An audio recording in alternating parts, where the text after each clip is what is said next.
Hello everyone, कैसे हो आप लोग। आप सभी का आज के वीडियो में बहुत बहुत स्वागत है। तो आज यहाँ पे आप देख रहे हो कि जो रिएक्शन मैकेनिज्म है, उस रिएक्शन मैकेनिज्म में जो आज का टॉपिक है, वो आज का टॉपिक है आपका बायोमोलिकुलर न्यूक्लियोफिलिक सब्स्टिट्यूशन रिएक्शन। बहुत सिंपल सा टॉपिक है। ओके। अगर आप बायोमोलिकुलर न्यूक्लियोफिलिक सब्स्टिट्यूशन रिएक्शन के बारे में बात कर रहे हो, तो इसका अगर आप शॉर्ट फॉर्म देखोगे तो इसका शॉर्ट फॉर्म होता है आपका SN2 रिएक्शन। ओके। और मेरे हिसाब से मोस्ट ऑफ द बच्चों ने इसके बारे में सुना होगा, SN1 रिएक्शन क्या होता है, आपका SN2 रिएक्शन क्या होता है, इसके बारे में बहुत से बच्चों को बहुत क्लियर तरीके से पता होगा। ओके। लेकिन यहाँ पे हम लोग जो बायोमोलिकुलर न्यूक्लियोफिलिक सब्स्टिट्यूशन रिएक्शन के बारे में बात कर रहे हैं कि अगर आप SN2 मैकेनिज्म को पढ़ते हो, SN2 रिएक्शन को पढ़ते हो, अगर आप एग्जाम पॉइंट ऑफ व्यू से बात करो, चाहे अगर आप CSIR नेट ले लो, गेट का एग्जाम ले लो, तो उसके अंदर किस कॉन्सेप्ट के बेस के ऊपर आपको ये सारे क्वेश्चन पूछे जाते हैं। क्योंकि मेरे हिसाब से अगर आप SN1 और SN2 को देखोगे तो बहुत जगह आपको बहुत सारी वीडियो मिलेगी। ओके। लेकिन किस तरीके से कितना सिंप्लीफाई करके कौन कितना दे सकता है, वो बहुत ज्यादा डिपेंड करता है। ओके। और जितना आप सिंप्लीफाई करके वीडियो दोगे उतना ज्यादा आपको अच्छा लगेगा वो वीडियो, और अच्छे से आपको क्लियर तरीके से जो कॉन्सेप्ट है वो क्लियर हो जाएगा। अभी यहाँ पे आपके पास आज जो टॉपिक आप डिस्कस कर रहे हो, वो आपके पास क्या है, SN2 मैकेनिज्म कह लो या SN2 रिएक्शन कर लो। सिंपली अगर आप यहाँ पे SN2 रिएक्शन देखो या SN2 मैकेनिज्म देखो, तो इसके अंदर जो आपका S होता है, S का मतलब होता है आपका सब्स्टिट्यूशन। ओके। हर एक चीज को मैं यहाँ पे आपको एक्सप्लेन करके दूंगा, हर एक टर्म। ओके। इसके अंदर N का मतलब होता है आपका न्यूक्लियोफिलिक। ओके। न्यूक्लियो फिलिक कह लो या न्यूक्लियोफाइल कह लो। ओके। और जो सेकंड यहाँ पे आपको लिखा है दो, उसका मतलब होता है आपका सेकंड ऑर्डर। ठीक है। तो इस तरीके से आपके पास एक second order substitution nucleophilic reaction यहाँ पे आपको बनते हुए मिलता है। ओके। ये ऑर्डर है। तो आई थिंक मेरे हिसाब से आपको ये तो पता चल गया कि आपका SN2 का मतलब क्या होता है, substitution nucleophilic second order reaction. Okay. और अगर आप ये पूरा अगर आप रिएक्शन देखते हो ना, SN2 रिएक्शन, ये पूरा जो रिएक्शन होता है ये वन स्टेप रिएक्शन होता है। जिस तरीके से हमने SN1 रिएक्शन देखा था जहां पे आपका टू स्टेप रिएक्शन था, लेकिन ये पूरा का पूरा जो रिएक्शन होता है आपका वन स्टेप रिएक्शन होता है। ये सिर्फ अगर आप बात ध्यान में रखते हो तो आपको, जब आप इसका रिएक्शन लिखोगे, जब आप इसका मैकेनिज्म करोगे, तो आपके दिमाग में ये तो सेट रहेगा कि हमको एक ही स्टेप में ये पूरा रिएक्शन कंप्लीट होता है। तो एक ही स्टेप में जो रिएक्शन कंप्लीट होता है वो SN2 होता है। जहां पे दो स्टेप में रिएक्शन को हम कंप्लीट करते हैं वहां पे आपको SN1 मैकेनिज्म आपका होता है। अभी यहाँ पे हम देखेंगे कि आपका जो SN2 रिएक्शन है, उस रिएक्शन का एक नॉर्मल, यानी एक हम कहते हैं ना बेसिक जो एक फॉर्मूला होता है, और बेसिक जो एक रिएक्शन होता है वो एक्चुअली में होता क्या है। तो यहाँ पे हम सबसे पहले इसका एक रिएक्शन लिखेंगे जो आपका SN2 से क्या होगा, इंस्पायर होगा।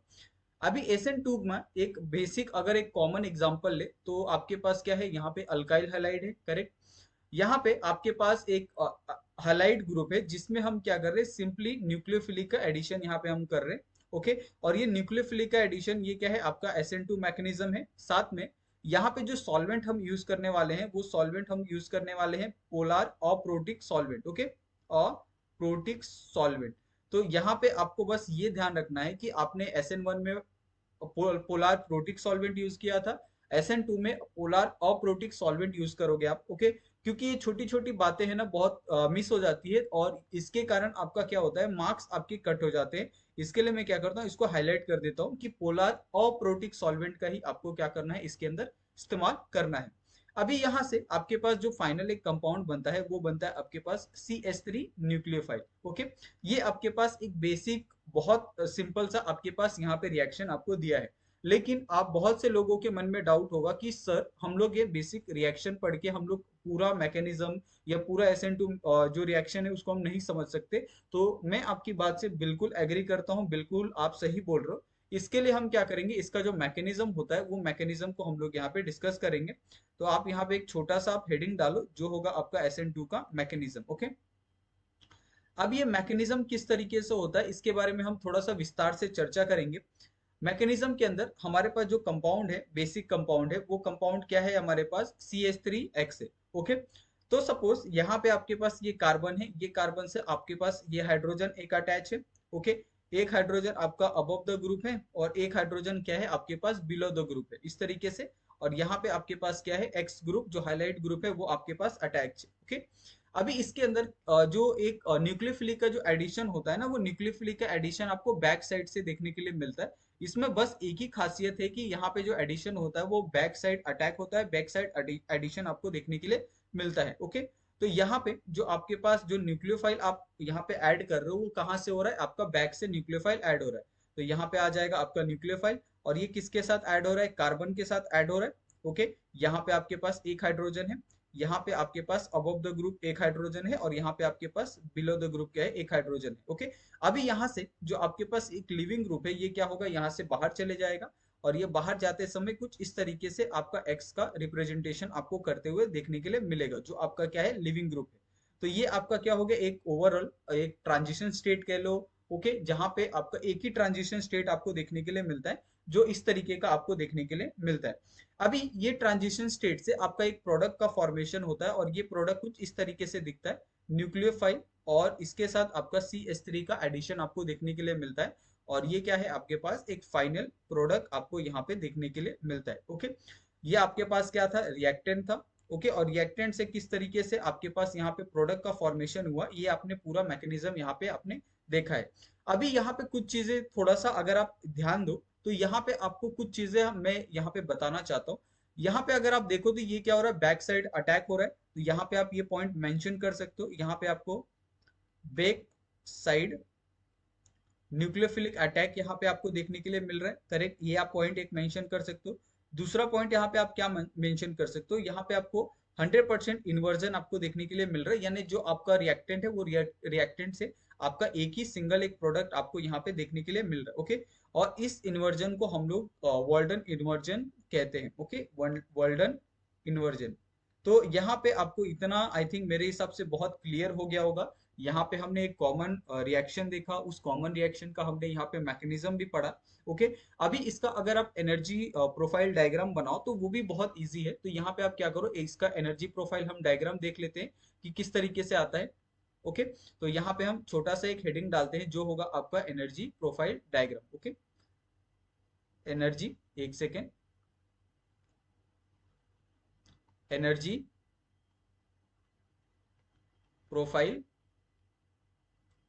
डायग्राम। अभी एनर्जी प्रोफाइल डायग्राम क्या होता है, यहाँ पे अगर थोड़ा सा देखो तो ये एक तरह से ग्राफ होता है, और ये ग्राफ आप क्या कर सकते हो, बहुत अच्छे से बहुत क्लियर तरीके से आप प्रिपेयर कर सकते हो। ग्राफ बनाने के लिए आपके पास एक स्केल होना चाहिए। ओके, जो मेरे पास अभी अवेलेबल है। अभी हम क्या करते हैं, इसका ग्राफ यहाँ पे हम प्रिपेयर करते हैं, ताकि आपको अगर आप बिना ग्राफ के ये सारी चीजों को अगर आप सीखोगे तो आई थिंक मेरे हिसाब से आपको दिक्कत होगी। ओके, तो यहाँ पे आप क्या करो, कभी भी जब ग्राफ बनाओ तो आप स्केल का इस्तेमाल करो, जिससे आपका प्रॉपर एक ग्राफ बने।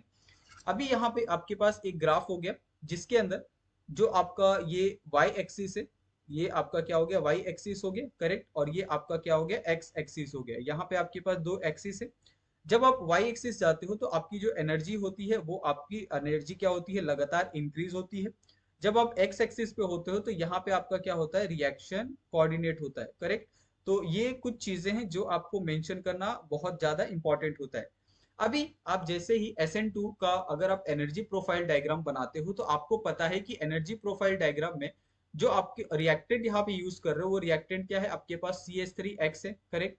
उस रिएक्टेंट से आपके पास एक इंटरमीडिएट मिलता है, और ये इंटरमीडिएट क्या होता है, यहाँ पे आपके पास हाइड्रोजन, यहाँ पे अबव में हाइड्रोजन, और यहाँ पे आपके पास बिलो में हाइड्रोजन। इसके साथ क्या हो रहा है, यहाँ पे न्यूक्लियोफाइल आपका बैक अटैक कर रहा है, करेक्ट। और यहाँ से आपका क्या हो रहा है, एक्स जो आपका हाइलाइट ग्रुप है वो यहाँ से बाहर जा रहा है, और ये क्या है, आपका एक ट्रांजिशन स्टेट है। उसके बाद आपके पास एक फाइनल एक प्रोडक्ट बनता है, जो होता है आपका CH3 न्यूक्लियोफाइल, करेक्ट। ये आपके पास क्या है, यहाँ पे फाइनल प्रोडक्ट है, ये आपके पास क्या है, ट्रांजिशन स्टेट है। ओके, और यहाँ पे आपके पास क्या है, ये रिएक्टेंट है। तो आप क्या करो, यहाँ पे रिएक्टेंट प्रोडक्ट ये सारी चीजें आप लिख के रखो, तो आपके लिए बहुत ज्यादा इजी हो जाता है। अभी इसमें कैसा होता है कि आप जैसे ही रिएक्टेंट से यहाँ पे आप ट्रांजिशन स्टेट से जाते हो, वैसे ही आप क्या करते हो, यहाँ पे आप बहुत स्पीडली क्या करते हो, यहाँ पे आप प्रोडक्ट का फॉर्मेशन आप कर लेते हो। ओके, तो एक तरह से आप ये कह सकते हो कि यहाँ पे जो पूरा प्रोसेस है वो बहुत फास्ट प्रोसेस है। बहुत स्पीडली क्या होता है, यहाँ पे आपका जो रिएक्शन होता है वो कंप्लीट हो जाता है, और यहाँ पे आपको प्रोडक्ट का फॉर्मेशन देखने के लिए मिलता है। तो ये होता है आपका एक एनर्जी प्रोफाइल डायग्राम, जहाँ पे आपको ग्राफ किस तरीके से आपका ऊपर जा रहा है, देन फिर स्लाइटली वो नीचे आता है और आपका प्रोडक्ट का फॉर्मेशन करते हुए जाता है। ओके, तो यहाँ तक आई थिंक मेरे हिसाब से आपको बहुत क्लियर तरीके से समझ में आ गया होगा। यहाँ पे मैं कुछ पॉइंट यहाँ पे मेंशन करता हूँ, ये पॉइंट क्या क्या है ये आप थोड़ा सा ध्यान से पढ़ो। अगर आप देखोगे कि ये क्या है, it is concerted process, okay. ये क्या है आपके पास, ये कंसर्टेड प्रोसेस है, ये आपका पहला पॉइंट हो गया। दूसरा है कि आपके पास जो न्यूक्लियोफाइल है, okay, will attack will attack from back side. ये आपका क्या हो गया, दूसरा पॉइंट हो गया। ये पॉइंट इसके लिए मैं यहाँ पे लिखवा रहा हूँ ताकि अगर आप कभी रिवीजन करो या फिर कभी आप ये सारी चीजों को देखो तो आपके पास एक पता होना चाहिए कि यहाँ पे आप SN2 में आप क्या क्या चीजें हो रही है। ओके, ये सारी चीजें अगर आपको पता होती है तो आपको मतलब एक तरह से रिवाइज करने में या जो भी ये आपके कॉन्सेप्ट है उसको क्लियर रखने में बहुत ज्यादा मदद मिलती है। ओके, तीसरा पॉइंट यहाँ पे ये है कि इसके अंदर नो इंटरमीडिएट, ओके, यहाँ पे आपका कोई भी इंटरमीडिएट आपका यहाँ पे प्रेजेंट नहीं है। Okay, no intermediate involve in this reaction. Okay, तो ये आपका तीसरा पॉइंट हो गया। चौथा पॉइंट आपका इसके अंदर ये है कि ये क्या है आपके पास, ये सेकेंड ऑर्डर रिएक्शन है, करेक्ट, सेकेंड ऑर्डर रिएक्शन है। ठीक है, ये आपका चौथा पॉइंट हो गया। पांचवा पॉइंट आपका क्या हो सकता है कि जो आपने यहाँ पे न्यूक्लियोफाइल लिया था, ओके, न्यूक्लियोफाइल यहाँ पे एक क्या काम करते हैं, न्यूक्लियोफाइल एज वेल एज जो आपका सबस्ट्रेट है, सबस्ट्रेट क्या हो गया आपका, रिएक्टेंट हो गया। ओके, जो आपका सबस्ट्रेट है, okay, involve in rate determining step. Okay, उसके बाद यहाँ पे जो पांचवा पॉइंट है कि आपका जो काइनेटिक होता है यानी रेट होता है, ओके, वो रेट किस पे डिपेंड करता है, rate is directly proportional to आपका जो कॉन्सेंट्रेशन ऑफ सबस्ट्रेट है, ओके, और मल्टीप्लाई बाय आपका concentration of nucleophilic addition. Okay, उसके बाद जो रेट होता है ये ऑल्सो मतलब यहाँ पे आप क्या कर सकते हो, रेट को आप कन्वर्ट कर सकते हो यहाँ पे आप इसके अंदर कांस्टेंट वैल्यू के अंदर। तो K इज इक्वल टू यहाँ पे आपका substrate concentration of substrate multiply by concentration of nucleophile. Okay, तो ये आपके पास ये कुछ पॉइंट होते हैं, चार पांच पॉइंट यहाँ पे लिखे हैं, जिसको आपको बहुत अच्छे से ध्यान रखना है। यही सारे पॉइंट आपको यहाँ पे अगर आप 6 के 6 पॉइंट देखोगे ना, अच्छे से पढ़ोगे तो ये पूरा पॉइंट आपको क्या करता है, SN2 पूरे मैकेनिज्म को, उसके रिएक्शन को, वो सारी चीजों को एक बार में एक्सप्लेन करके आपको देता है। ओके, यहाँ पे अगर आप यहाँ पे देखोगे कि जो आपका SN2 रिएक्शन है वहां पे क्या क्या चीजें और होती है, तो यहाँ पे SN2 में अगर आप देखोगे कि ये जब आप क्या करते हो, यहाँ से जब आपके पास एक अल्काइल हैलाइड जो आपके पास ग्रुप होता है, उस अल्काइल हैलाइड से जब आप क्या करते हो, न्यूक्लियोफाइल का जब एडिशन करवाते हो, तो जब न्यूक्लियोफाइल क्या होता है, बैक एडिशन होता है आपके साथ कार्बन के साथ। यहाँ पे आपके पास हाइड्रोजन हो गया, ओके, यहाँ पे आपके पास एक अबव द ग्रुप हाइड्रोजन है और एक आपके पास क्या है, below the group hydrogen. Okay, जब यहाँ से एक्स आपका क्या होता है, बाहर निकलता है, और यहाँ पे जब एक ट्रांजिशन स्टेट का मतलब एक तरह से आप कह सकते हो ट्रांजिशन स्टेट का जब यहाँ पे आपका ये होता है, फॉर्मेशन होता है, और इस तरीके से आपका न्यूक्लियोफाइल और CH3 का जब फॉर्मेशन होता है, तब ये पूरा जो एक कंपाउंड यहाँ पे फॉर्म होता है ना, ये ट्रांजिशन स्टेट के अंदर, ये ट्रांजिशन स्टेट के अंदर एक आपको बहुत कमाल की चीज यहाँ पे आपको मतलब एक कॉन्सेप्ट यहाँ पे आप ये कर सकते हो। अगर आप न्यूक्लियोफाइल देखोगे तो ये क्या करता है, एक पार्शियली नेगेटिव चार्ज क्या करता है, जनरेट करता है। आपके पास जो एक्स होता है, हैलाइड होता है, ये भी क्या करता है, पार्शियली नेगेटिव चार्ज जनरेट करता है। और जो कार्बन होता है वो पार्शियली पॉजिटिव चार्ज जनरेट करता है। तो इससे आप ये कह सकते हो कि ये जो आपका ट्रांजिशन स्टेट है वो इलेक्ट्रॉन रिच आपको ट्रांजिशन स्टेट क्या करता है, यहाँ पे आपका फॉर्म होता है। ओके, तो इससे आपको ये पता चल गया कि अगर आपको कभी पूछा जाए कि आपका जो ट्रांजिशन स्टेट है वो इलेक्ट्रॉन रिच है या मतलब रिच है या इलेक्ट्रॉन पुअर है, तो आपको ये पता होना चाहिए कि मेरा जो ट्रांजिशन स्टेट इन आपका सेकेंड ऑर्डर रिएक्शन है, SN2 मैकेनिज्म है, उसके अंदर हमारा जो ट्रांजिशन स्टेट है वो क्या है, इलेक्ट्रॉन रिच है। और इलेक्ट्रॉन रिच कैसे हुआ, न्यूक्लियोफाइल की वजह से, और जो आपका हेलाइड ग्रुप है उसकी वजह से ये क्या होता है, इलेक्ट्रॉन रिच होता है। तो ये छोटे छोटे कॉन्सेप्ट हैं जिसके बारे में आपको पता होना चाहिए, जिसके बारे में आपको जानकारी होनी चाहिए। तो इसको अगर आप चाहो तो इसको आप क्या कर सकते हो, एज अ इम्पोर्टेंट आप मार्क करके रख सकते हो। मतलब ये सारी चीजें बहुत क्रिटिकल होती है, बहुत मतलब नथिंग टू इम्पॉसिबल। मतलब ऐसा हो जाता है कि अगर आप 1000 क्वेश्चन देखो, 1000 में से शायद आपको ऐसा एक क्वेश्चन आपको पूछ लिया जाए कि SN2 मैकेनिज्म में आपका जो ट्रांजिशन स्टेट होता है वो इलेक्ट्रॉन रिच होता है या इलेक्ट्रॉन पुअर होता है, ये कॉन्सेप्ट आपको शायद ही कहीं पूछ लिया जाए। बहुत कम चांसेस होते हैं, फिर भी अगर आप ये सारी चीजों को ध्यान में रखोगे तो ये आपके लिए बहुत ज्यादा बेटर है। ओके, यहाँ पे मैं आपको एक एग्जांपल देता हूँ जहां पे आपको क्या करना है, रेट निकालना है SN2 रिएक्शन का। ओके, और SN2 रिएक्शन का रेट आप कैसे निकालोगे, आपको पता है, आपने बहुत बार देखा भी है। ओके, यहाँ पे आपके पास क्या है, कुछ यहाँ पे मैं क्या करता हूँ, एग्जांपल देता हूँ। जैसे यहाँ पे फर्स्ट एग्जांपल आप लिखो, मतलब पहले एग्जांपल में लिख देता हूँ, फिर हम क्या करेंगे, डिस्कस करेंगे। ओके,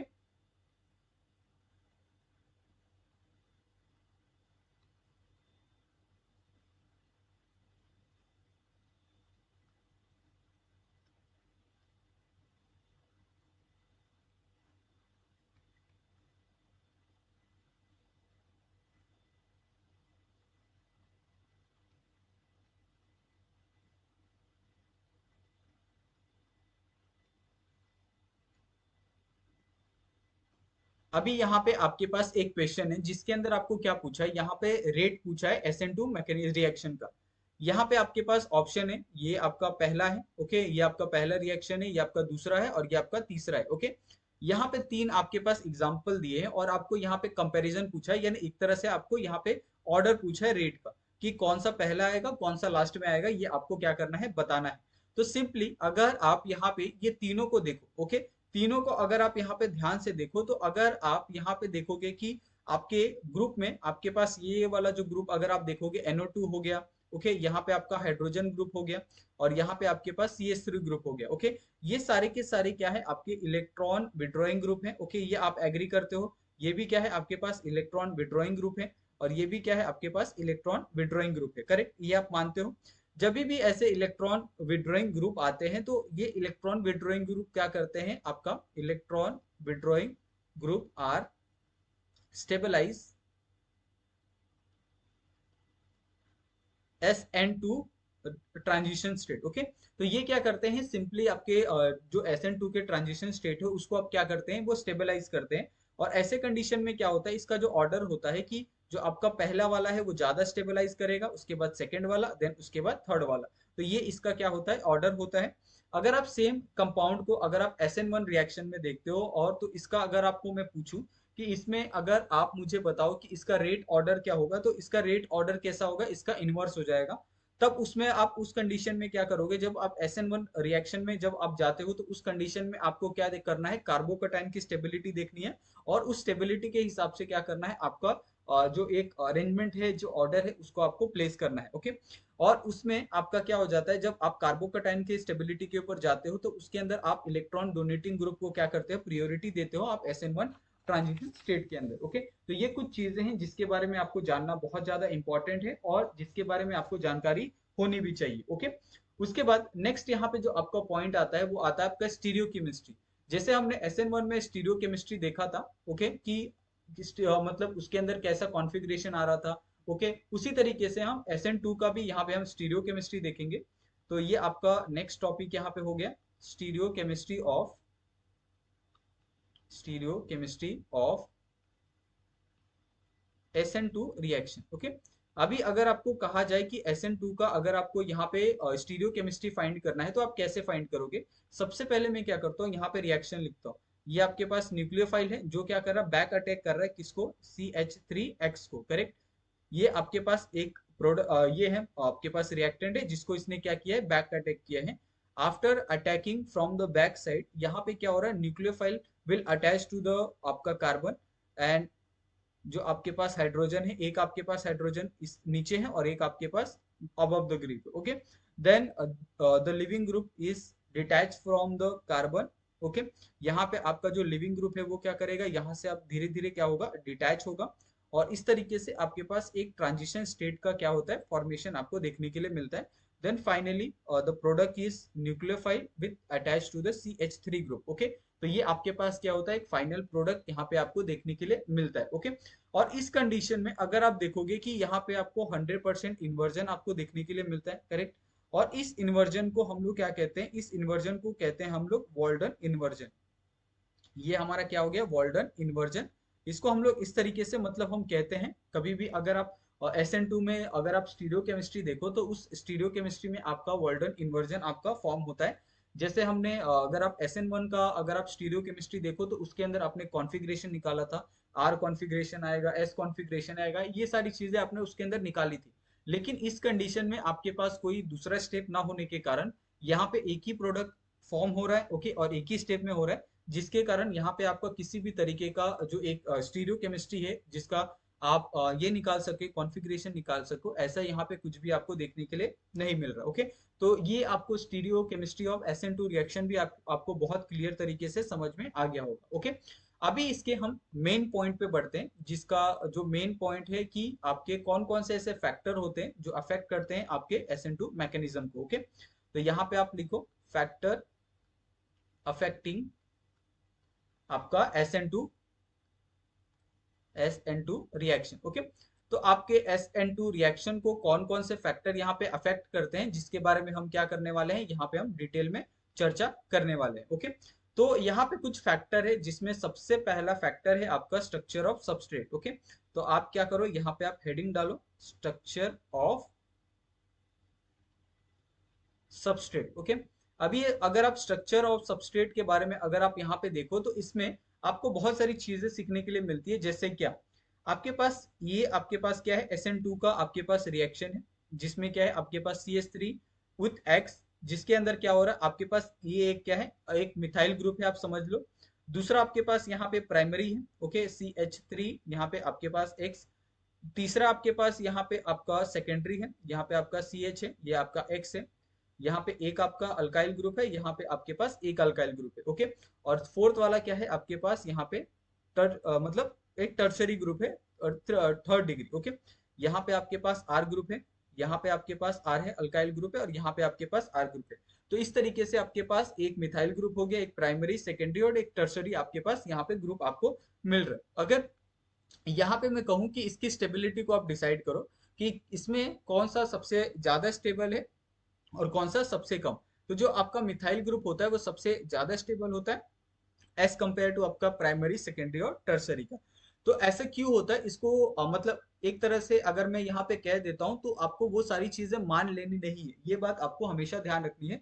तो इसके पीछे क्या होता है, एक रीजन होता है, वो सारी चीजें भी हम चर्चा करने वाले हैं, ओके। सॉरी।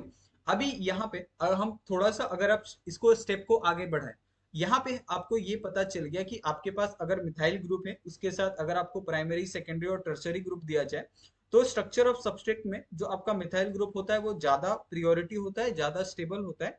लेकिन ऐसा क्यों होता है, ये भी आपके सामने एक प्रश्न होना चाहिए, एक क्वेश्चन आपके दिमाग में आना चाहिए। तो उसके पीछे एक रीजन होता है, जिस रीजन को हम समझेंगे थ्रू ग्राफ। तो यहाँ पे हम क्या करते हैं, सभी का एक एक ग्राफ बनाते हैं, और ये ग्राफ सबका नहीं बनाएंगे। एक आपका ग्राफ बनाता हूं मैं यहाँ पे, सबसे पहला ग्राफ यहाँ पे बनाता हूं मैं मिथाइल का, ओके।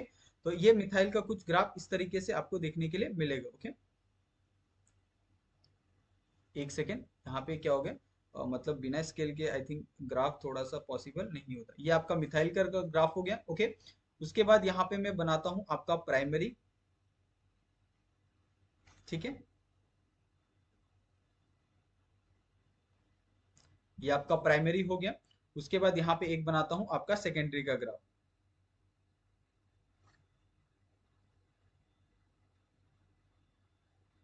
ये आपका सेकेंडरी हो गया। इसको हम क्या करते हैं, नाम दे देते हैं, ये आपका एक मिथाइल का ग्राफ है, ओके, मिथाइल हैलाइड का ग्राफ है, ठीक है, ताकि इससे आपको एक थोड़ा सा आइडिया हो जाए। ये हमारा प्राइमरी का हम क्या करेंगे, यहाँ पे ग्राफ प्लॉट करेंगे, और यहाँ पे हम करेंगे सेकेंडरी का। हमने क्या किया है, टर्सरी का नहीं बनाया है, क्योंकि टर्सरी एक तरह से वहां पे आपको मतलब जो एक न्यूक्लियोफाइल होता है वहां पे वो इम्पॉसिबल हो जाता है कि वहां पे जाके वो किसी ग्रुप को ये रिप्लेस कर दे। तो वो रीजन भी हम बताएंगे क्यों होता है वैसा। अभी इसके अंदर क्या होता है, ये आपके पास क्या है, पोटेंशियल एनर्जी है। यहाँ पे आप सब में अगर आप चाहो तो लिख सकते हो, ये आपका पोटेंशियल एनर्जी है, ये भी आपका पोटेंशियल एनर्जी है। और नीचे क्या है आपके पास, रिएक्शन कोऑर्डिनेट है। तो इसको भी आप क्या करो, लिख लो यहाँ पे, ये भी क्या है आपके पास, रिएक्शन कोऑर्डिनेट है, करेक्ट। और ये भी क्या है आपके पास, रिएक्शन कोऑर्डिनेट है। तो यहाँ पे एक तरह से मैंने पूरा ये ग्राफ बहुत प्रॉपर तरीके से यहाँ पे बना दिया।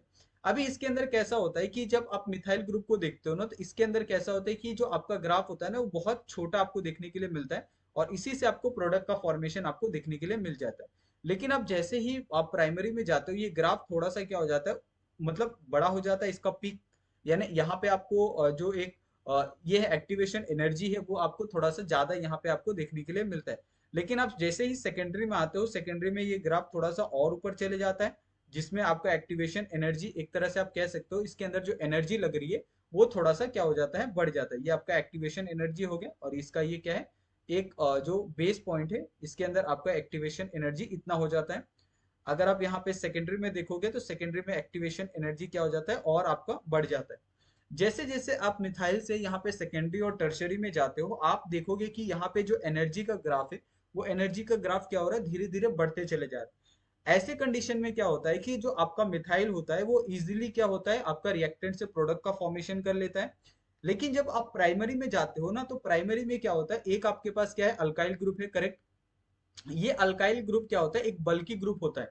बल्कीनेस जैसे जैसे इंक्रीज होता है आपका एक बल्कीनेस, यहाँ पे आपके दो ग्रुप क्या हो जाते हैं, बल्कीनेस हो जाते हैं। ओके, उसके बाद अगर आप टर्सरी में जाओगे तो टर्सरी में आपके तीन बल्कीनेस ग्रुप क्या हो जाते हैं, आपको देखने के लिए मिलते हैं। तो इस कंडीशन में क्या होता है कि अगर कोई न्यूक्लियोफाइल है यहाँ पे, ओके, और ये न्यूक्लियोफाइल सपोज अटैक करना चाहता है टर्सरी पे, तो ये आसानी से कोई भी किसी भी ग्रुप को क्या करता है, रिप्लेस नहीं कर पाता है।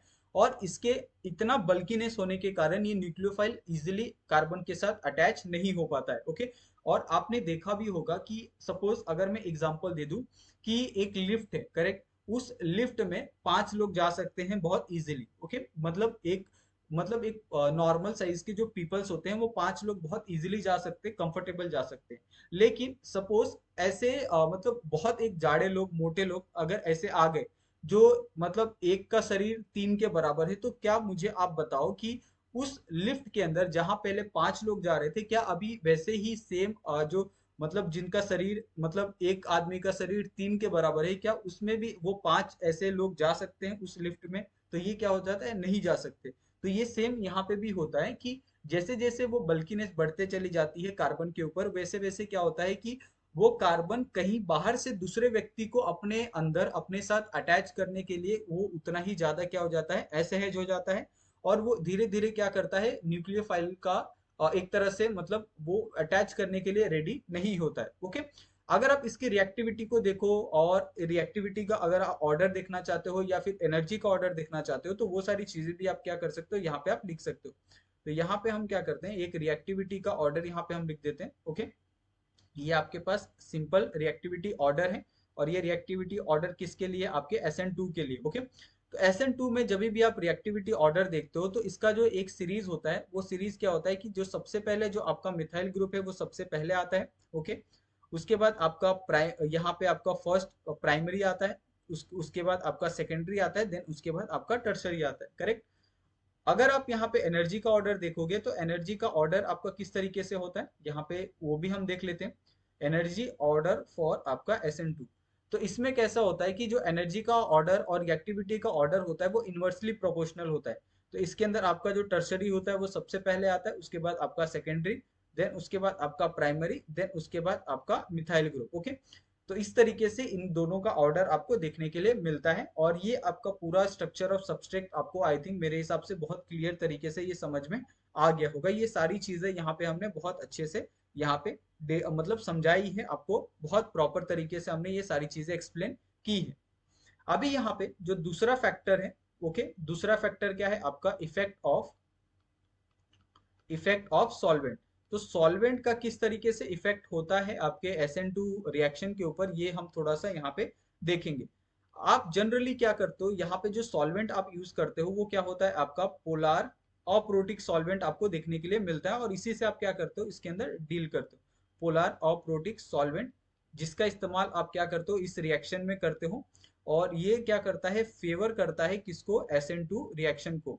तो आप यहाँ पे इस चीज को आप क्या करो, ये अच्छे से आप लिख लो, मेंशन कर लो, और अपने दिमाग में भी इस चीज को आप बैठा लो कि आपको क्या करना है। जब भी आप SN2 रिएक्शन देखोगे, SN2 के अंदर आपका पोलार अप्रोटिक सॉल्वेंट का आप क्या करते हो, इस्तेमाल करते हो। जैसे यहाँ पे आपके पास एक एग्जांपल के तौर पे आप समझ सकते हो कि पोलार अप्रोटिक सॉल्वेंट क्या होता है, किस तरीके से होता है। जैसे यहाँ पे आपके पास नॉर्मल CH3X है, करेक्ट। अभी इसके आप क्या कर रहे हो, इन द प्रेजेंस ऑफ जो आपके पास एक क्या है, NaCN है, यहाँ पे आपके पास क्या है, एक न्यूक्लियोफाइल है और न्यूक्लियोफाइल के साथ आपका एक इलेक्ट्रोफाइल भी यहाँ पे अटैच है, करेक्ट। उसके साथ आप क्या कर रहे हो, एक जो सॉल्वेंट यूज कर रहे हो आप, कौन सा, पोलर अप्रोटिक सॉल्वेंट। ये पोलर अप्रोटिक सॉल्वेंट क्या है, यहाँ पे हमने लिया है DMSO, okay, dimethyl sulphoxide, okay.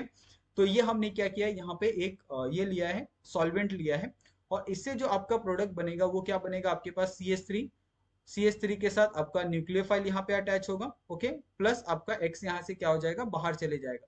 यहाँ पे न्यूक्लियोफाइल नहीं आएगा, एक्चुअली Na आएगा, सिंपली आपका न्यूक्लियोफाइल ही अटैच होता है। लेकिन यहाँ पे जो आपका Na है वो क्या कर रहा है, एज ए न्यूक्लियोफाइल यहाँ पे वो काम कर रहा है, और न्यूक्लियोफाइल की तरह काम करने के कारण वहां पे जो Na है वो क्या होगा, यहाँ पे अटैच होता है। अभी यहाँ पे जो DMSO है वो किस तरीके से यहाँ पे जो जो आपका एक्स है उसको बाहर निकालता है, उसको भी समझना बहुत ज्यादा इंपॉर्टेंट है आपके लिए, ओके। तो सपोज आपके पास यहाँ पे क्या है, Na+ है, करेक्ट। ये Na+ क्या करता है, यहाँ पे ये जो आपके पास अप्रोटिक सॉल्वेंट दिया है, जो है आपके पास DMSO, जिसको हम लोग कहते हैं डाइमिथाइल सल्फोक्साइड। अभी ये क्या करता है, इस तरीके से आपका डबल बॉन्ड फॉर्म करता है सल्फर के साथ, और ये आपका यहाँ पे एक मिथाइल ग्रुप, यहाँ पे आपका एक मिथाइल ग्रुप, ओके। उसी तरीके से यहाँ पे भी आपका ये O डबल बॉन्ड S, यहाँ पे आपके पास एक मिथाइल ग्रुप है, यहाँ पे आपके पास एक मिथाइल ग्रुप है, ठीक है। यहाँ पे भी आपके पास O डबल बॉन्ड S, यहाँ पे आपके पास एक मिथाइल ग्रुप है, करेक्ट। और यहाँ पे आपके पास एक मिथाइल ग्रुप है। यहाँ पे भी आपके पास ऑक्सीजन डबल बॉन्ड S, यहाँ पे आपके पास एक मिथाइल ग्रुप है, और यहाँ पे आपके पास एक मिथाइल ग्रुप है, करेक्ट। अभी इसमें क्या होता है कि जो यहाँ पे आपके पास सोडियम दिख रहा है ना, Na+, ये क्या करता है इसके साथ एक तरह से ये करता है, मतलब बॉन्डिंग फॉर्म करता है एक तरह से आपका। इसके साथ क्या करता है, फॉर्मेशन आपको देखने के लिए मिलता है एक तरह से आपको। इसके साथ एक तरह से क्या करता है, पेयरिंग आपको करते हुए देखने के लिए मिलता है। आपका एक तरह से इंट्रैक्शन करते हुए आपको ऑक्सीजन से देखने के लिए मिलता है, और यहाँ पे Na+ का, ओके। तो जिसके कारण क्या होता है कि इसके अंदर से जो आपका Na+ है वो Na+ क्या हो जाता है, यहाँ पे ये DMSO के साथ क्या होता है, बिजी हो जाता है, करेक्ट। बिजी होने के कारण जो आपके पास Cn- होता है, जो Cn- क्या करता है, एज ए न्यूक्लियोफिलिक यहाँ पे आपका अटैक करता है। और ये अटैक करने के कारण यहाँ से जो आपके पास X है उसको क्या करता है, ये बाहर निकाल देता है, ओके। और फाइनली जो आपके पास यहाँ पे प्रोडक्ट बनता है, जो आपके पास Cn है, वो क्या करता है, यहाँ पे बैक अटैक करता है किसमें, आपका CH3X के अंदर, ओके। और यहाँ पे जो आपके पास एक फाइनल यहाँ पे आपको जो प्रोडक्ट देखने के लिए मिलता है वो होता है आपका CH3CN, ओके। तो ये आपके पास क्या है, यहाँ पे आपके पास एक फाइनल यहाँ पे प्रोडक्ट आपको देखने के लिए मिलता है। और ये प्रोडक्ट के अंदर सबसे जो मेन यहाँ पे जो रोल प्ले किया है, वो प्ले किया है आपका जो एक अप्रोटिक सॉल्वेंट है, ओके, उसने जिसने क्या किया है, इंट्रैक्शन किया है आपके सोडियम के साथ, जो भी वहां पे मेटल कंपाउंड है उसके साथ, यानी आपके इलेक्ट्रोफाइल के साथ। और आफ्टर इंट्रैक्शन जो आपका न्यूक्लियोफाइल है वो क्या हो जाता है, सिंगल हो जाता है, फ्री हो जाता है। और फ्री होने के कारण ये इजीली क्या करता है, ये आपका रिएक्शन कर लेता है, और ये क्या करता है, ये क्या है, आपका फ्री होने के कारण ये आसानी से आपका जो लिविंग ग्रुप होता है एक्स, उसको यहाँ से निकालता है, और वो उसके साथ जाके क्या करता है, एक बॉन्ड का फॉर्मेशन करता है, और एक प्रोडक्ट जो SN2 का एक फाइनल प्रोडक्ट होता है उसका ये फॉर्मेशन आपको करते हुए देखने के लिए मिलता है, ओके। तो यहाँ तक आपको ये दूसरा भी जो इसका इफेक्ट है वो आपको समझ में आ गया होगा, ओके। उसके बाद तीसरे हम इफेक्ट के ऊपर चलते हैं, जो है आपका इफेक्ट ऑफ न्यूक्लियोफाइल। तो यहाँ पे हम क्या करते हैं, यहाँ पे हेडिंग डालते हैं, इफेक्ट ऑफ न्यूक्लियोफाइल, ओके। ये न्यूक्लियोफाइल किस तरीके से आपका इफेक्ट करता है आपके SN2 रिएक्शन के ऊपर। तो इसमें एक छोटा सा कॉन्सेप्ट है जिसके बारे में आपका जानना बहुत ज्यादा इंपॉर्टेंट है। तो इसलिए सबसे पहले मैं क्या करता हूँ, वो कॉन्सेप्ट लिख देता हूँ, जैसे एज कॉन्सेंट्रेशन,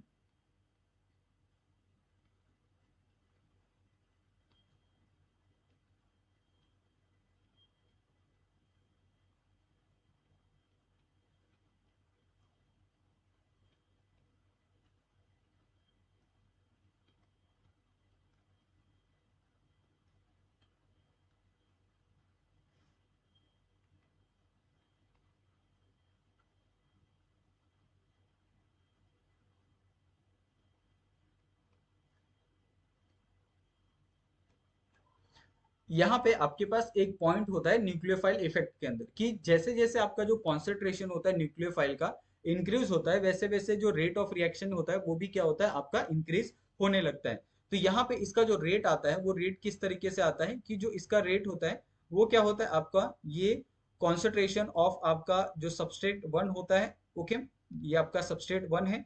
और ये उसी तरीके से ये क्या करता है, न्यूक्लियोफाइल को भी ये क्या करता है यहाँ पे इंक्रीज करता है।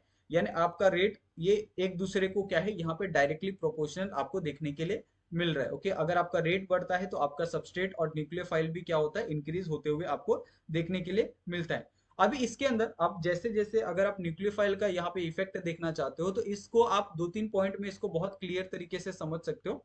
यहाँ पे कुछ मैं पॉइंट आपको लिख रहा हूँ, सबसे पहले आप क्या करो, इसको पढ़ो, तभी आपको जाके ये सारी चीजें आपको बहुत अच्छे से समझ में आ जाएगी। ओके,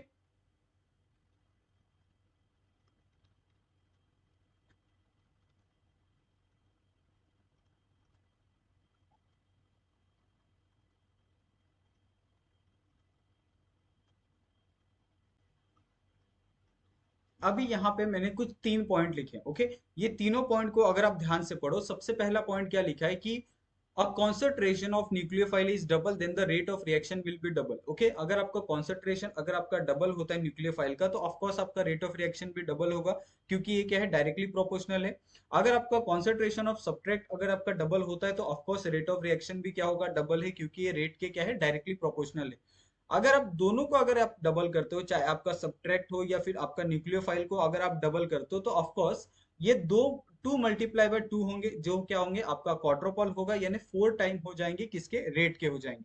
ओके, तो इस तरीके से आपको ये मतलब यहाँ पे रेट को यहाँ पे एक्सप्लेन करके दिया है। अगर आप डबल करते हो एक तो एक आपका रेट भी, आपका सब्ट्रैक्ट भी डबल होगा। अगर आप न्यूक्लियोफाइल को डबल करते हो तो रेट भी आपका डबल होगा। लेकिन जब आप दोनों को एक साथ डबल करते हो तो रेट आपका क्या होगा, फोर टाइम हो जाएगा। ये सारी चीजें यहाँ पे आपको बताई गई है और ये सारी चीजें यहाँ पे आपको एक्सप्लेन करके दी गई है। ओके, तो इस तरीके से यहाँ पे ये तीसरा आपका इफेक्ट था। अभी हम जो चौथा है और फाइनल इफेक्ट है जिसको हम कहते हैं एक्टिवेशन ऑफ अल्कोहल, इसको भी हम थोड़ा सा देख लेते हैं। ये एक्टिवेशन ऑफ अल्कोहल थोड़ा सा कैसा है कि आपको ये टॉपिक इतना नहीं एक्सप्लेन किया जाता है, फिर भी हमने सोचा कि इसको हम क्या करते हैं, यहाँ पे एक्सप्लेन कर देते हैं। मतलब बाय चांस कभी अगर क्वेश्चन आ गया तो आप नाम लोगे कि हमने ये पढ़ाया है। ओके, अभी यहाँ पे आपका एक्टिवेशन ऑफ अल्कोहल में ये जो रिएक्शन है, जैसे आपके पास एक नॉर्मल रिएक्शन क्या था, यहाँ पे आर एक्स था ना, लेकिन यहाँ पे हम क्या करेंगे, एक्स को रिप्लेस करेंगे ओ एच के साथ। ओके, अल्कोहल अल्कोहलिक ग्रुप के साथ। उसके बाद यहाँ पे आपके पास जो सॉल्वेंट यूज यहाँ पे हम कर रहे हैं वो हम कर रहे हैं यहाँ पे TSCl, और यहाँ पे हम कर रहे हैं MsCl। ओके, ये दो हम लोग सॉल्वेंट यहाँ पे यूज कर रहे हैं। ओके, और जो बेस होगा वो बेस में हम क्या कर रहे हैं, यहाँ पे पिरिडीन हम लोग इस्तेमाल यहाँ पे करने वाले हैं। ठीक है, ये हम क्या कर रहे हैं, यहाँ पे बेस पिरिडीन ET3 यहाँ पे हम इस्तेमाल करने वाले हैं। ओके, उसके बाद जो आपके पास यहाँ पे फाइनल प्रोडक्ट बनेगा वो क्या बनेगा, आपके पास ROTS, ओके, या फिर आपका OMS। ये डिपेंड करता है कि आप कौन सा सॉल्वेंट यहाँ पे आप यूज कर रहे हो, उसके साथ आपका रिएक्शन होगा। ठीक है, देन उसके बाद फिर आपका न्यूक्लियोफिलिक अटैक होगा जो आपका SN2 रिएक्शन है। देन उसके बाद आपका एक फाइनल प्रोडक्ट बनेगा जो होगा आपका RNU। ठीक है, तो इस तरीके से ये आपके पास एक कंप्लीट एक एक्टिवेशन ऑफ अल्कोहल का एक रिएक्शन हो यहाँ पे आपको दिया है। अभी यहाँ पे कुछ चीजें समझने की बहुत ज्यादा आवश्यकता है, बहुत ज्यादा इंपॉर्टेंट है, क्योंकि इसके बिना आप क्या कर सकते हो, आगे नहीं बढ़ सकते हो। ये आपका TSCl क्या है, आपके पास MsCl क्या है, इसके बारे में आपको जानना बहुत ज्यादा इंपॉर्टेंट है। ओके, इंपॉर्टेंट इसके लिए है क्योंकि ये आपके मतलब रिएक्शन में दिया है, और अगर आपको नहीं पता है तो मैं आपको गारंटी के साथ कह सकता हूँ कि आप एक्टिवेशन ऑफ अल्कोहल का एक स्टेप भी आप इसके आगे नहीं बढ़ सकते। अगर मैं आपको कोई एग्जांपल भी दे दूं तो आप उसको नहीं सॉल्व कर पाओगे। तो सबसे पहले यहाँ पे आपको ये समझना होगा कि ये जो TS है वो एक्चुअली में हो है क्या। ओके, तो TS का मतलब होता है आपका टोसाइल ग्रुप। ओके, अब ये टोसाइल ग्रुप आपका दिखता कैसा है, इसको अब थोड़ा सा यहाँ पे हम सीखेंगे। तो टोसाइल ग्रुप का जो स्ट्रक्चर होता है वो एक्चुअली में इस तरीके से होता है, यहाँ पे एक बेंजीन रिंग होता है। ओके, यहाँ पे, और इस बेंजीन के साथ आपका एक सल्फर ग्रुप जिसके साथ O डबल बॉन्ड O, यहाँ पे डबल बॉन्ड O, और यहाँ पे आपके पास एक ऐसा सबस्ट्रेट कोई भी जो ग्रुप यहाँ पे अटैच हो उसके हिसाब से आपका टोसाइल ग्रुप क्या होता है, चेंज हो जाता है। ओके, ये आपका CH3 ग्रुप है। ये एक नॉर्मल क्या है, आपके टोसाइल ग्रुप है। लेकिन यहाँ पे अगर आप देखोगे तो आपको जो एग्जाम्पल में दिया है वो एग्जाम्पल में क्या दिया है, आपके पास TSCl दिया है। तो जो इसका स्ट्रक्चर होता है वो कुछ इस तरीके से आपको देखने के लिए मिलता है। यहाँ पे आपने क्या किया है, एक बेंजीन रिंग बनाया जो आपके सेंटर में है, करेक्ट। यहाँ पे आपके पास सल्फर है, इस सल्फर से आपका डबल बॉन्ड ऑक्सीजन, यहाँ पे आपके पास डबल बॉन्ड ऑक्सीजन। यहाँ पे ये जो ग्रुप है ना, इस यहाँ पे क्या करना है, आपको क्लोरीन ग्रुप अटैच करना है, बाकी का आपका क्या है, सभी सेम है। तो इस ग्रुप को हम क्या कहते हैं, टोसाइल क्लोराइड ग्रुप कहते हैं। ओके, इसी तरीके से आप यहाँ पे TSOH का भी बना सकते हो, और ROTS का भी यहाँ पे आप ये सारी चीजें आप क्या कर सकते हो, प्रिपेयर कर सकते हो। ओके, तो आई थिंक मेरे हिसाब से एक एग्जांपल बहुत इनफ है। उसी तरीके से अगर मैं आपको सपोज यहाँ पे कहूँ कि आप TSOH का बनाओ, ओके, या फिर मैं कहूँ आप यहाँ पे ROTS का प्रिपेयर करो, तो वो भी आप कर सकते हो। सिंपली आपको क्या करना है, Cl की जगह रिप्लेस करना है OH से, Cl की जगह आपको रिप्लेस करना है आपका OR से। ओके, तो ये आपके ग्रुप क्या करना है, जो ग्रुप यहाँ पे आपने लिखा है वो ग्रुप को वहां पे आपको अटैच कर देना है। तो आपका एक क्या होगा, एक फाइनल जो टोसाइल ग्रुप है, वो टोसाइल ग्रुप के साथ जो भी आप अटैच करते हो, ओके, वहां पे आपको टोसाइल क्लोराइड हो या फिर आपका टोसाइल हाइड्रोक्साइड हो, ये सारी चीजें आपको तुरंत यहाँ पे मिल जाएगी। बस आपको ये पता होना चाहिए कि बेसिक जो टोसाइल ग्रुप होता है उसका एक्चुअली में जो स्ट्रक्चर होता है वो किस तरीके से दिखता है। ठीक है, अभी इसका एक रिएक्शन हम करते हैं, क्योंकि ये रिएक्शन बहुत ही ज्यादा इंपॉर्टेंट है, क्योंकि जो आपको ऊपर रिएक्शन दिया था ना, वो रिएक्शन कैसे हुआ था ये आपको नहीं पता है। सिर्फ आपने क्या किया था, वो रिएक्शन को आपने लिखा था, वहां पे उसका आपने फाइनल प्रोडक्ट यहाँ पे आपने लिख दिया था। जैसे आपके पास क्या है, यहाँ पे आपके पास ROH ग्रुप है, आपको पता है ऑक्सीजन के ऊपर क्या होते हैं, लोन पेयर होते हैं। ओके, क्योंकि इसकी वैलेंसी ज्यादा होती है, जिसके कारण यहाँ पे लोन पेयर बच जाते हैं। अभी इसमें आपने क्या किया, यहाँ पे TSCl का यहाँ पे आपने क्या किया, रिएक्शन करवाया। तो TS यहाँ पे Cl सबसे पहले हम बना लेते हैं। ये आपके पास सल्फर ग्रुप, यहाँ पे आपके पास डबल बॉन्ड O, यहाँ पे आपके पास डबल बॉन्ड O, यहाँ पे आपके पास Cl, ये आपके पास बेंजीन रिंग, और यहाँ पे आपके पास CH3 ग्रुप है। ओके, ये आपके पास क्या है, यहाँ पे टोसाइल क्लोराइड ग्रुप है।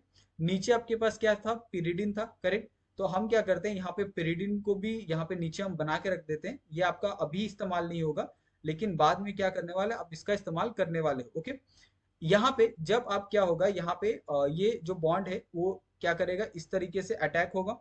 ठीक है, और ये अटैक इसके ऊपर करेगा, सल्फर के ऊपर अटैक करेगा। जब ये सल्फर के ऊपर अटैक करेगा, तो यहाँ से क्या होगा, आपके पास जो R है वो अटैच हो जाएगा ऑक्सीजन को। ओके, यहाँ पे आपके पास सल्फर, ये आपके पास डबल बॉन्ड O, यहाँ पे आपके पास डबल बॉन्ड O ऑक्सीजन, और यहाँ पे आपके पास क्या हो जाएगा, ये हो जाएगा आपके पास TS ग्रुप। ओके, तो यहाँ पे आपके पास ये इस तरीके से आपको ग्रुप देखने के लिए मिल रहा है, और ऑक्सीजन के ऊपर क्या है, आपके पास हाइड्रोजन है, करेक्ट। अभी ये हाइड्रोजन यहाँ पे आपके पास क्या है, दो आपके पास क्या था, यहाँ पे O था, O के पास आपने एक हाइड्रोजन अटैच कर दिया, और एक आपके पास क्या हो गया, यहाँ पे आपका कार्बोकैटायन का यहाँ पे आपको फॉर्मेशन देखने के लिए मिला है।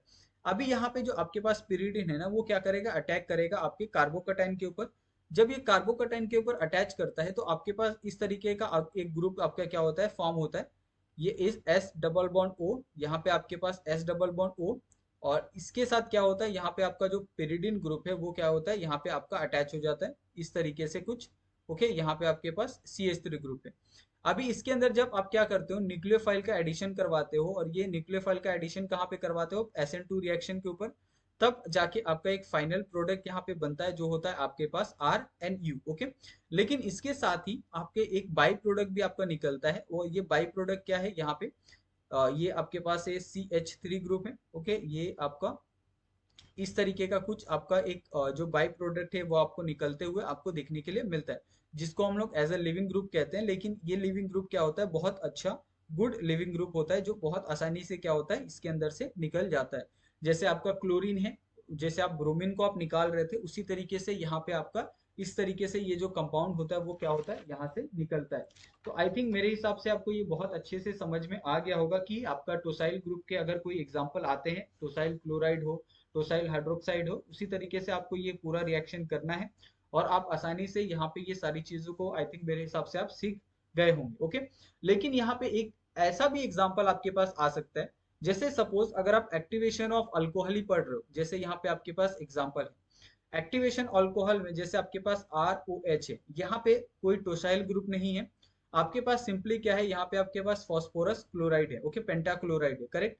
अब ये सपोज अगर आपके पास फॉस्फोरस पेंटाक्लोराइड अगर आपका यहाँ पे अटैच करते हो आप ROH पे, तो आपके पास प्रोडक्ट क्या बनेगा, ये आपको सिंपली अगर आपको पूछ दिया जाए, ओके, SN2 में, तो आपके पास जो प्रोडक्ट बनेगा वो आपके पास प्रोडक्ट तो RCl बनेगा, लेकिन कैसे बनेगा ये आपको बताना है।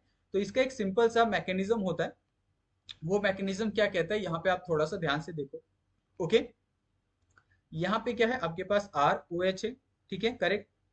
और यहाँ पे क्या है आपके पास फॉस्फोरस पेंटाक्लोराइड है, जहाँ पे आपके पास एक क्लोरीन हो गया, यहाँ पे आपके पास दूसरा क्लोरीन हो गया, ये आपके पास तीसरा क्लोरीन, ये आपके पास चौथा क्लोरीन, और ये आपके पास पांचवा क्लोरीन। ओके, अभी ये क्या करता है, यहाँ पे जो आपके पास ऑक्सीजन के ऊपर लोन पेयर प्रेजेंट होते हैं ना, वो अटैक करते हैं फॉस्फोरस के ऊपर। ओके, जब ये फॉस्फोरस के ऊपर अटैक करते हैं तो यहाँ पे क्या होता है आपके पास जो आर ग्रुप होता है वो अटैच हो जाता है आपके ऑक्सीजन से, यहाँ से एक लोन पेयर गया, ओके, फॉस्फोरस को अटैच हुआ। तो ये जो ऑक्सीजन क्या होता है फॉस्फोरस को अटैच होता है, ओके। और यहाँ से क्या होता है एक जो आपका क्लोरीन है वो क्या होता है यहाँ से डिटैच हो जाता है, यानी सॉरी, यहाँ से एज अ लिविंग ग्रुप क्या होता है बाहर निकल जाता है। तो यहाँ पे आपके पास क्या बचा, यहाँ पे एक क्लोरीन बचा, करेक्ट, यहाँ पे आपके पास एक क्लोरीन बचा, यहाँ पे आपके पास एक क्लोरीन बचा, और यहाँ पे आपके पास एक क्लोरीन बचा। ओके, यहाँ पे आपके पास हाइड्रोजन आके अटैच हो जाता है। अभी यहाँ पे क्या होता है कि जो आपके पास एक क्लोरीन बाहर गया था ना, वो यहाँ पे अटैक करता है बैक साइड से, किसके ऊपर, आपके अल्काइल ग्रुप के ऊपर। ओके, बैक साइड से अटैक कहाँ पे होता है, आपके SN2 के अंदर, ये आपको पता चल गया। जब ये बैक साइड से अटैक करता है तो यहाँ पे इस तरीके का आपको एक फॉर्मेशन आपको देखने के लिए मिलता है, और ये कैसा फॉर्मेशन होता है आपका आर Cl का। ओके, यानी आर क्या करता है यहाँ पे Cl का अटैक करता है, और इस तरीके का आपके पास एक फॉर्मेशन देखने के लिए मिलता है, जिसको हम अल्काइल क्लोराइड कहते हैं, अल्काइल हैलाइड भी आप कह सकते हो इसको। और जो आपके पास यहाँ पे बाई प्रोडक्ट यहाँ पे निकलेगा, वो बाई प्रोडक्ट क्या होता है यहाँ पे आपका, वो होता है आपके पास फॉस्फोरस, फॉस्फोरस में आपका OH ग्रुप होता है। यहाँ पे आपके पास एक क्लोरीन आ गया, यहाँ पे आपके पास एक क्लोरीन आ गया, ये आपके पास एक क्लोरीन, और यहाँ पे आपके पास एक क्लोरीन। ओके, जिसको आप अगर चाहो तो आप इसको एज इस तरीके से भी आप क्या कर सकते हो, रिप्रेजेंट कर सकते हो। ये क्या हो जाएगा आपके पास POCl3 हो जाएगा, प्लस आपके पास HCl, ये आपके पास क्या होता है, इस तरीके से आपका एक फॉर्मेशन आपको देखने के लिए मिलता है। और ये ओवरऑल क्या है आपके पास मैकेनिज्म है, ठीक है, ये मैकेनिज्म आपने यहाँ पे आपको लिख के दिया है। तो ऐसे बहुत सारे क्वेश्चन आते हैं, मैं ऐसा नहीं कह सकता हूँ कि आप SN2 SN1 में आपको ऐसे कुछ लिमिटेड ही क्वेश्चन आपको देखने के लिए मिलेंगे। तो अगर मैं ये सारी चीजें क्लेम करता हूँ तो ये गलत होगा as a chemistry student. Okay, क्योंकि केमिस्ट्री में आप देखोगे कि नंबर ऑफ रिएक्शन होते हैं, और आप किसी भी रिएक्शन को आप कन्वर्ट कर सकते हो, आप SN2 में SN1 में, ऐसा नहीं है कि आपको जो बुक में दिया है उस पर्टिकुलर रिएक्शन ही आपका SN2 मैकेनिज्म होगा, SN2 रिएक्शन होगा, SN1 आपका रिएक्शन होगा, ऐसा बिल्कुल नहीं है, ऐसा कहीं पे भी नहीं लिखा है। आप कोई भी ग्रुप किसी के साथ भी आप क्या कर सकते हो, वो कॉन्सेप्ट को अप्लाई कर सकते हो। बस आपको क्या होना चाहिए कि कॉन्सेप्ट किस तरीके से अप्लाई होता है, बस अगर आपने वो सीख लिया तो आप किसी के साथ भी वो कॉन्सेप्ट को अप्लाई कर सकते हो। ओके, तो इस तरीके से ये जो आपका SN2 रिएक्शन है वो यहाँ पे खत्म होता है। ओके, अगर आपको कुछ भी इसके अंदर डाउट होता है तो आप लोग हमें कमेंट करके उसके बारे में आप बता सकते हो। आप चाहो तो हमें पर्सनली या हमें इंस्टाग्राम या टेलीग्राम पे भी आप हमें मैसेज कर सकते हो, जिसमें आप दोनों का लिंक आपको डिस्क्रिप्शन में दिया होता है, वहां से जाके आप क्लिक करोगे लिंक पे, तो आप वहां से हमें मैसेज कर सकते हो। ओके, और सबसे मोस्ट इम्पॉर्टेंट है कि आप हमारा जो टेलीग्राम चैनल है आप प्लीज उसको आप ज्वाइन करो। वहां पे आपको पूरा का जो नोट्स है, इसका जो नोट्स है, जितना भी हम पढ़ाते हैं सारा का सारा जो नोट्स होता है उसी के ऊपर हम अपलोड करते हैं, वहां से आप डायरेक्टली क्या कर सकते हो, डाउनलोड कर सकते हो, एक्सेस कर सकते हो, अपना एक नोट से उसको आप अपने पास रख सकते हो, और जब चाहे तब उसका रिवीजन आप कर सकते हो। ओके, तो थैंक यू सो मच आप सभी का, मिलते हैं हम लोग नेक्स्ट वीडियो में, तब तक के लिए प्लीज आप लोग अच्छे से रहें, सुरक्षित रहें। Thank you so much.